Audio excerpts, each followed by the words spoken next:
리스크예요. 금융이란. 지금은 어떤 방법이 나는 효율적으로 보냐면 인플레이션을 해지할 수 있는 자산은 뭐라고 생각하세요? 돈이 버는 건 두 번째예요. 돈 벌면 좋죠. 그보다도 주식 투자를 해야 되는 이유 중에 하나가 지금 나스닥 시장도 고점 대비 한 30% 가까이 빠졌다 반등을 하고 있고요. 네. 한국 시장도 좀 뭐 2,300까지 뭐 왔다가 이제 올라가고 있는데 지금 뭔가 이렇게 자산 시장에 낀 거품들이 지금 해소되고 있다라고 보는 의견들도 있고 아직은 많이 남아 있다. 더 큰 어떤 위기가 있다라고 보는 분들도 있거든요. 우리 교수님 생각은 어떠세요? 그럼 여기나 오피니언 리더들은 보통 어느 쪽이 더 많았습니까? 그 둘 중에서 그래도 여러분들이 나오셨으니까 어느 쪽이 더 사회를 보시니까 어느 쪽이 더 많았던 것 같아요? 팽팽해요. 팽팽해요? 네. 이렇게 아니 오히려 하락 쪽이 더 조금 더 많은 것 같아. 하락 쪽이. 이게 추가적으로 지금 이 반등이 끝나면 다시 큰 하락이 올 것이다. 다시 한번 이 저점이 더 온다. 저는 제가 읽는 미국의 왜냐면 이게 전 세계 이 자산시장을 흐름 보려면 미국을 알아야 됩니다. 미국이 전 세계 자산시장을 주도하고 있거든요.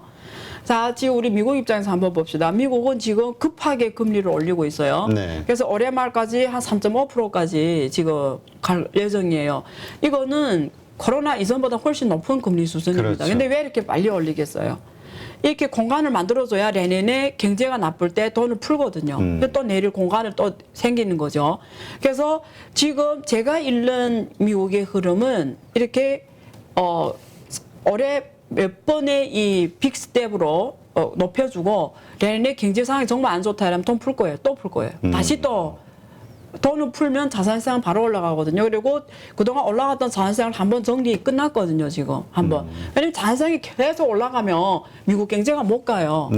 생각해요. 주식시장이 나스닥 계속 올라가. 그럼 그 불덩이를 누가 받냐고. 그러니까 이렇게 정리를 해주는 수단 중에 하나가 돈을 풀었다, 냈다, 금리를 올렸다, 냈다, 이런 조치거든요. 그래서 지금 빅스텝으로 가는 이유는 내가 읽는 연준은 내년에는 돈 풀 생각을 하고 있기 때문에 지금 빅스텝으로 난 간다고 봐요. 그래서 첫째, 그래서 그런 걸 주목해야 되고 그러면 그 시점이 내년에는 올해와 달리 시장이 좋아진다는 얘기거든요. 그러면 올해는 사실 많이 올랐어요. 최근에도 그 IT라든가 또 많이 엄청 떨어졌던 게 많이 올랐어요. 그리고 지금 생각하는 게 더 나쁘게 나올 그 시나리오가 뭘까? 그러니까 우리가 금리를 올린다는 이 리스크는 이미 시장에 다 반영이 됐어요. 가격이 이미 다 반영이 됐어요. 그러면 말씀하신 대로 내년에 더 나쁜 우리가 코로나 그 2020년 금방 터질 때처럼 그렇게 저점이 올까? 저는 저는 그쪽이 아닙니다. 저는. 그래서 제가 말하는 건 미국을 말하고 있는 거예요. 미국. 자, 그래서 중국을 말하는 건 아니에요. 그래서 그렇게 봤을 때 오히려 지금은 좋은 주식들이나 우리가 투자를 할 때 여러분 투자를 할 때 모르겠어요. 여러분 어떻게 하는지 모르는데 저는 두 가지 사고를 동시에 갖고 해야 돼요. 항상 예를 들면 내가 월급을 500만 받는다 이러면 이 중에 내가 생활비 빼고 한 100만 원은 매월 투자하는 거예요. 100만 원이 매일 버젯이잖아요. 이 중에 미니멈 절반은 안전자산 무조건 하는 거예요. 현금으로 갖고 있지 말고 그 안전자산의 제일 키워드가 뭐냐면 유동성입니다. 내가 필요할 때 언제든지 팔 수 있고 나올 그거는 수익성이 중요한 게 아니에요. 안전자산의 개념은 유동성이에요. 필요할 때 갑자기 집에 누가 크게 알았어. 그럴 때 바로 팔고 돈이 될 수 있는 그걸 안전자산 개념으로 절반을 계속 꾸역꾸역 그냥 현금으로 은행에 예금하면 되지. 지금 CPI 물가가 너무 높아요. 그렇죠. 지금 봐봐요. 지금 미국 10년 국채가 3.5%라고 합시다. 근데 지금 물가가 얼마야? 미국 9.1%잖아요. 이번에 발표한 게. 그냥 6%가 마이너스예요. 6% 좀 안 되지만. 그러니까 현금은 값이 없어요. 그렇기 때문에 안전자산은 물가는 해지해요. 안전자산은 물가를 반영하거든요. 물가 해지를 한단 말이에요. 그래서 안전자산 가지고 나머지 50은 인생이 있잖아요. 이 한 인생. 그래봤자 100년 살잖아요. 짧잖아요. 짧기 때문에 베팅하는 저보고 금융이 뭐냐 이렇게 한마디로 말해달라 이러면 리스크예요. 금융이란. 그러니까 내가 아마 이 방송 듣는 분은 다 재무적 자유를 달성하기 위해서 듣는 거잖아요. 그렇죠. 근데 한국이나 이래 아시아 사람들 보면 특징이 뭔지 알아요? 부자가 되겠다며 하면서 리스크를 안 져요. 그지. 왜 가장 네. 사기꾼들이 잘하는 말이 원금 보장하면서 예. 높은 수익 보장이 되는 거. 그러니까 저는 금융의 본질이 리스크 있어서 투자를 안 한다는 사람이 많아요. 그러면 그 말은 이코 영원히 부자가 될 수 없습니다. 리스크가 있어서 위험한 게 아닙니다. 리스크가 1000개 있던 100개 있던 그거는 위험한 게 리스크 1000개가 100개보다 위험해 보이죠. 근데 리스크가 100개 있는 게 해지 방안이 없어. 해결할 방안이 없어. 근데 리스크가 1000개지만 다 방안이 있어요. 해지할 방안이 있어. 그러면 1000개는 위험한 게 아니에요. 그렇기 때문에 리스크가 있는 곳에 수익이 있는 거지 리스크를 안 지고 내가 부자 되겠다 절대 될 수 없습니다. 이건 진리예요. 결국 금융의 본질은 이게 너무 쉬운 말인 것 같은데 실제 놀랍게도 현실에서는 여기 금융가 여의도 금융가에 있는 사람을 그렇고 뭐 금융하는 사람 만나도 리스크 이렇게 뭐 하이리스크 다 안다. 실제 행동 액션할 때 그렇게 하냐? 절대 아니에요. 그래서 무조건 리스크 자산에 투자를 해야 돼요. 리스크에 있어서 피한다? 이런 사람은 금융을 몰라요. 그리고 부자 안 되겠단 말이에요. 그래서 그 나머지 50%는 제일 지금 이 시점이 지금 현재를 말합니다. 이 시점에는 정말 제일 하이리스크에 투자를 해야 돼요. 지금은. 하이리스크 지금 순간에. 그래서 지금은 어떤 방법이 나는 효율적으로 보냐면 50%는 정말 유동성이 좀 안전자산을 계속 갖고 가고 그것도 될수록이면 한 통화로만 갖고 있지 말고 왜냐면 지금 여러 통화로 원화가 너무 가치가 떨어졌잖아요. 그래서 그거는 좀 안전자산 중에 좀 분산을 해놓고 한국은 다 할 수가 있어요. 한국은 풀어놨잖아요. 중국은 마음대로 못 하는데 근데 그렇게 해놓고 포트폴리오 분산을 잘 해놓고 나머지 50은 인생이 짧잖아요. 인생이 뭐가 있습니까? 한번 베팅하며 살 필요 있잖아요. 이렇게 가늘게 길게 살 것인가? 화끈하게 지르고 아니 또 대륙의 기질 나오시네 또. 화끈하게 지를 땐 질러야 돼. 근데 지금 지를 때라고 난 생각합니다. 지를 때다. 어디에? 나는 위험 자산이요. 위험 자산이라면 우리가 가장 많이 떠오르는 게 주식인데. 주식하고 코인 둘 중에 여러분이 아는 걸로. 근데 코인은 워낙 이 주식도 위험하다고 하는데 코인 갔다 온 분들이 주식 시장이 편안하다고 하더라고. 코인이 너무 이 변동성이 심해. 그게 그거예요. 그래서 주식으로는 20% 버는 게 많이 버는 거잖아요. 근데 코인은 5배, 10배 버는 게 1도 아니에요. 그래서 사람이 이러지. 그 위험한 거.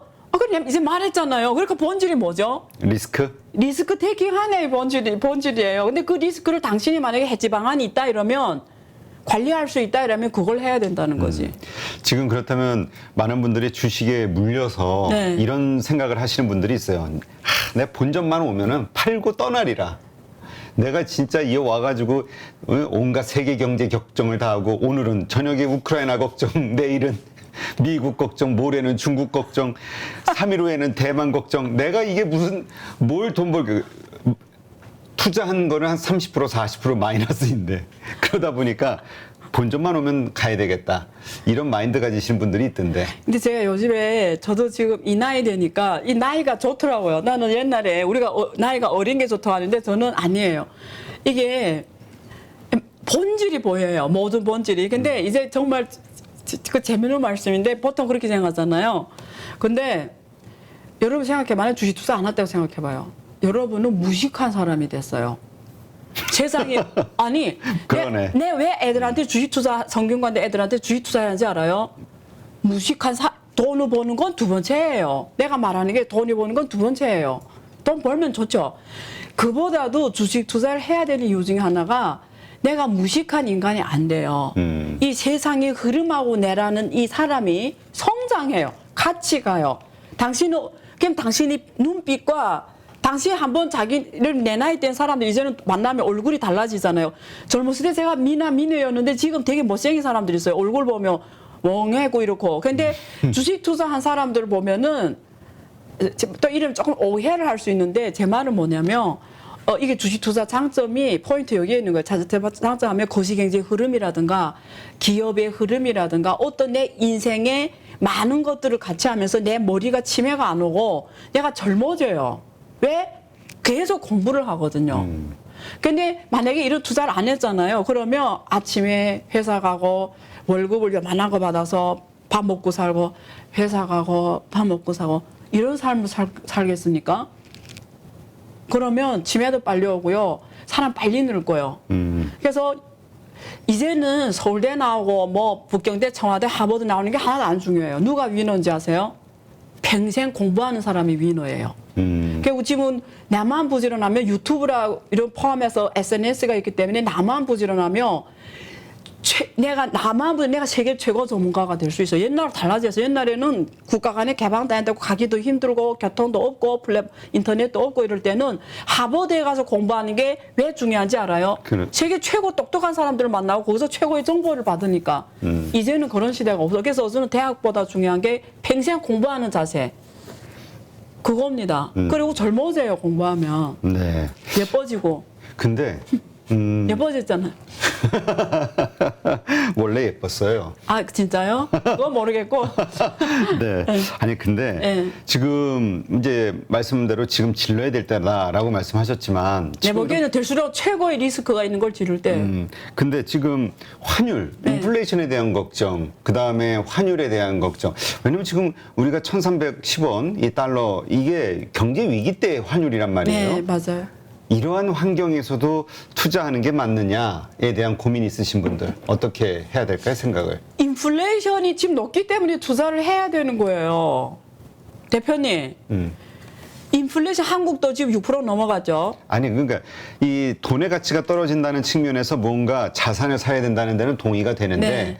문제는 이러한 인플레이션의 문제 때문에 이러한 자산들이 급락할 수 있다라는 가능성이 부각되고 있기 때문에. 그럼 질문할게요. 인플레이션을 해지할 수 있는 자산은 뭐라고 생각하세요? 인플레이션을 해지할 수 있는 자산? 글쎄요. 그게 뭐 수익성이 날 수 있는, 뭐 예전에는 뭐 금이라고 했는데 요즘은 뭐 금 가격도 좀 떨어지는 것 같고. 여러분, 개념이 명확해야 돼요. 인플레이션 해지하는 자산이 부동산이 일단 있어요. 부동산은 정확하게 돈 푼 만큼 올라가요. 그다음에 주식입니다. 삼성전자 가격이 다시는 옛날 가격으로 안 가요. 그게 당연히 삼성전자 이익을 많이 해서 그 성장한 부분이 있지만 그게 다 아니에요. 돈이 그만큼 시장에 많이 나온 부분이 다 주식시장 가격이 그대로 표현돼요. 왜? 물건을 팔잖아요. 그게 물건 가격에 그 물가가 다 반영이 되잖아요. 그래서 주식을 투자하는 이유 중에 하나가 인플레이션 해지입니다. 그래서 근데 그거는 있어요. 금리를 올리면 제가 옛날에 여기서 몇 번 말했는데 자산의 가격이 프라이싱 P는 이게 또 이런 말하면 막 듣기 싫어하니까 어떤 분모의 금리가 있어요. 우리가 프라이스 에셋 가격을 추정할 때 금리와 자산 가격이 많이 났습니다. 그래서 금리가 올리면 자산 가격이 떨어져요. 그거는 있어요. 그래서 우리가 들어가는 시점이 그래서 중요하고 금리 흐름을 잘 읽어야 되는 이유 중에 하나가 거기에 있어요. 그거는 우리가 들어가는 시점을 결정해 주는 거예요. 그렇다 해서 투자를 안 해서 된다는 말은 아니에요. 그거는. 네. 그러니까 지금 금리가 앞으로 좀 더 계속 올라갈 거라고 생각이 되니까. 자산 가격이 떨어진다고 생각하죠. 왜냐하면 사람들이 그 예금 금리가 올라가면 예금을 많이 하고 그 금융 자산을 덜 살 거 아니에요. 예. 그렇게 생각하는 거는 맞아요. 그런 부분도 있고요. 근데 확실하게 말했죠. 그래봤자 영원히 부자가 될 수 없어요. 은행에 예금해놓고 부자가 되겠다? 몇백 년을 살아도 부자가 안 돼요. 그래서 인플레이션을 해지하고 내가 재무적 자유를 달성하기 위해서는 무조건 리스크 테이킹 해야 됩니다. 근데 그 리스크가 뭔지를 알면 돼요. 내가 해지할 수 있는 방안을 짜는데 머리를 써야 되는 거죠. 근데 우리가 주식을 투자했을 때 해지할 수 있는 방안이 뭐가 있을까요? 그러니까 내가 삼성전자에 투자한다. 내 말이 무슨 말이야? 삼성전자 주식 사겠어요. 네. 내가 원래 이 돈을 예금할 수도 있는데 삼성전자 살까 예금할까를 결정하는 문제라는 거예요. 제 말은. 자, 예금하면 리스크 없죠. 우리가 네. 은행이 문을 안 진다는 가정에서 리스크가 없다고 봅시다. 근데 그냥 삼성전자 하면 리스크가 있을 수 있죠. 무슨 리스크죠? 내 산 가격보다 떨어진다라는 거죠. 근데 길게 봤을 때는 삼성전자라는 이 주식이 삼성전자가 글로벌 시장을 계속 선도하면은 그게 제 가치로 가게 돼 있어요. 결국 그게 물가만큼 적어도 올라가요. 이건 기본입니다. 근데 삼성전자는 기업이기 때문에 리스크가 있단 말이에요. 이게 삼성전자 리스크 뭐라고 생각해요? 삼성전자의 리스크? 네. 글쎄요. 그러니까 뭐 워낙 여러 일단은 가지라. 반도체 산업이잖아요. 그냥 반도체 산업이 앞으로 어떻게 갈까를 읽어야 되는 거죠. 그러면 반도체 산업에서 한국이 지금 반도체 삼성전자 메모리로 돈 버는 기업인데 이 메모리가 앞으로 이 글로벌 시장을 계속 선도할 거. 그다음에 이 스마트폰이 화웨이가 무너지면서 중저가 핸드폰이 삼성전자가 유럽 시장하고 글로벌 시장 인도에서 지금 화웨이를 다 밀어내고 오히려 지금 삼성전자가 더 많이 팔리거든요. 인도 이 중저가 시장도. 네. 그러면 이런 것들이 앞으로 계속 갖고 갈 수 있냐? 갖고 가면 이거는 내가 이 주식을 하는 데 있어서 만약에 확신한다면 리스크가 거의 뭐 확실한 없는 거하고 똑같은 거고. 근데 중저가는 중국의 샤오미라든가 중국의 저 비보라든가 이런 애들한테 거의 먹히는 건 기정사실화 됐어.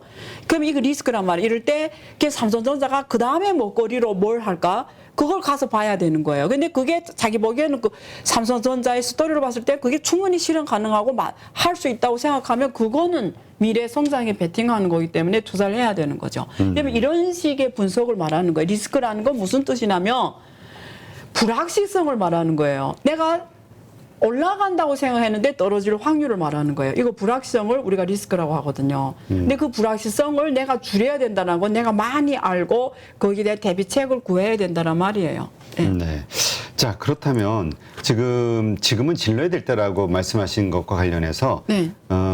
조금 더 그러니까 지금 금리는 앞으로 좀 더 인상이 될 가능성이 있고 그리고 인상이 될 거고 그로 인한 시장의 어떤 변동성은 커질 수밖에 없는 거고 그렇다면 기회를 노리는 그러니까 좀 낮은 가격으로 들어가는 걸 생각하시는 건가요? 아니면은 지금 그러니까 모르는 사람들은 지금 한국 인덱스가 얼마죠? 코스피 인덱스가? 코스피가 2,400 맞아요. 그래서 언더리잖아요. 50 안쪽일 거예요. 오늘 그러니까 모르는 사람은 그 산업별 섹터 ETF 있잖아요. ETF 사는 게 제일 좋아요. 그거는 전체 산업에 대한 베팅이거든요. 그렇죠. 그다음 국가에 대한 베팅은 종합주가 지수를 사는 거예요. 한국은 코스피. 그러면 경제가 이 인덱스는 그대로 반영돼요. 경제가 나쁠 때 확 떨어졌다가 경제가 회복 다시 올라가거든요. 그러면 우리가 잃는 리스크 변수가 줄어들어요. 이런 거는. ETF가 인덱스 투자를 통해서. 그거는 그게 어떻게 보면 좀 ETF는 좀 유동성이 좋거든요. 그렇죠. 그래서 그런 면에서 성장에도 베팅하고 유동성도 좋고 그런 면에서 일반인들은 좋고요. 근데 저 같은 경우에는 특정 섹터를 저는 특별하게 연구하고 공부하기 때문에 저는 모빌리티 저 같은 경우에는 지금 모빌리티 중에서도 자율주행 자동차 뭐 이런 다 미래 산업이에요. 지금 돈 번다는 건 아니고요. 전기차, 배터리, 신재생 에너지 이런 쪽을 저는 그냥 제 개인 돈을 비상장 기업에 투자를 해요. 완전 개인 돈을 투자를 하거든요. 그래서 저는 뭐 연구하는 사람이니까 내 실제 연구도 하고 실제 응용도 하고 투자도 해보는 차원에서 하는 건데 일반인들은 그렇게 못 하잖아요. 그렇죠. 그러니까 자기 상황에 맞게 하는 게 좋다 이거죠. 네, 알겠습니다. 그러니까 하여튼 우리가 사실 왜 사업하다가도 실패하잖아요. 네. 그러면 그만큼 성공에 더 가까워졌다 이런 얘기 하거든요. 맞아요. 그 경험이 쌓였기 때문에. 실패란 게 뭐냐면 안 되는 걸 하나 안 거잖아요. 그 말은 뭐냐면 실패란 거는 안 되는 방법을 하나 알았다는 말은 제 표현대로 하면 리스크를 해지하는 방안을 하나 알았다는 말하고 똑같은 말입니다. 그래서 실패 많이 할수록 성공에 가까워가요. 왜? 해지 방안을 많이 알고 있는 거예요. 네. 그래서 기업이란 거는 1000개의 리스크가 있으면 1000개의 해지 방안을 만드는 게 기업을 운영한단 말이에요. 그래야 기업이 성공합니다. 네. 남들이 못하는 걸 그 리스크를 내가 태킹하면서 그 해지 방안을 내가 마련하면서 가는 게 기업의 운영이라는 거예요. 네. 알겠습니다. 하여튼 그래서 우리 가족분들도 한번 생각을 해보셔야 되는 게 내가 뭐 본이든 네. 본이 아니게든 네. 여러 가지 어려운 상황에 빠졌었고 그로 인해서 그걸 탈출하기 위해서 엄청난 고민을 했고 그로 인해서 공부하게 된 많은 것들이 있었을 때 이것을 어떻게 더 크게 값지게 활용할 수 있을 것이냐에 대한 고민을 좀 해야 될 때가 아닌가.